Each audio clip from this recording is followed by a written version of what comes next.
It is 5 after 9 o'clock in the morning here in Dickinson on a Monday. So this intersection here, typically at this time, would be really busy. Lots of people would be going through here to go to work, to take the kids to appointments, whatever. Because look right there, Interstate 45, this is what takes you to Houston. Northbound, southbound goes to Galveston. Look at that on top of the North 45 sign, hurricane evacuation route. But guess what?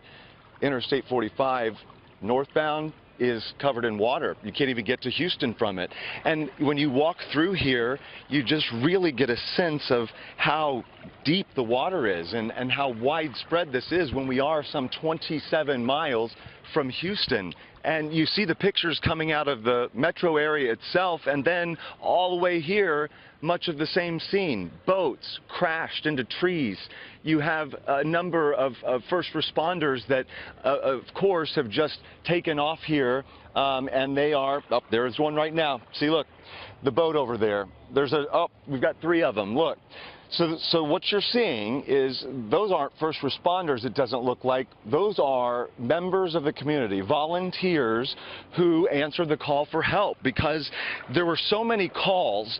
Yesterday out on social media, the police department here, they said that they were getting more than 500 calls from people that were just trapped in the neighborhoods all back that way. And you know what? It doesn't matter if you're watching us in Minnesota, if you're in Iowa, or if you're in California, this is your neighborhood. All of you have a little corner here that looks just like this, with law offices, with a CVS, with a bank.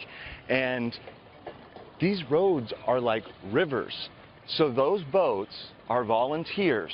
And there were so many calls for help that the first responders themselves were overwhelmed. So people just started hitching up their boats to the back of their trucks, and they came, and they have been working around the clock. And the work they're doing is dangerous, by the way.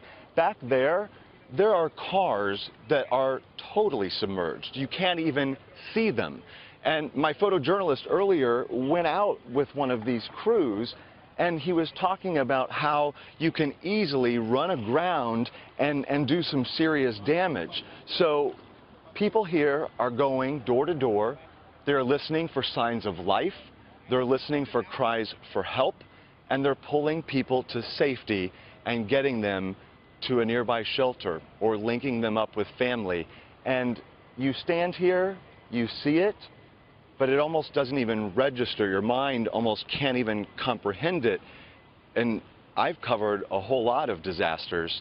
Eric, the thing is, there was warning about this. We kept talking about the catastrophic rain potential here, but all of the people that we've talked to say this water came up so fast, and it happened in the overnight hours. So while they were sleeping, they woke up to water rushing into their homes, and they had only a few minutes to grab what they could and get out. Stop and think about that for a second. If that happened to you, what would you grab? What would you do? And so it is just overwhelming because you see so much suffering, but you see people pulling together and helping thy neighbor, and that is pretty powerful to watch. It is, Eric. Casey, as you show us, a vivid example of the American spirit, of the selflessness of people helping each other when authorities there have been, as you said, overwhelmed. A great example, the people tweeting out those photos in the nursing homes. Those people were saved. Right. The daughter of the nursing home owner was able to call authorities, and they were able to get those people out. This is continuing throughout this morning. It is heartbreaking. It is compelling, and it is an example of the best of this country and our nation and what we represent to each other and our values, and that is continuing every moment by those people who are out there right now on their boats helping their neighbors who are in dire distress. Casey, Stegall, thank you.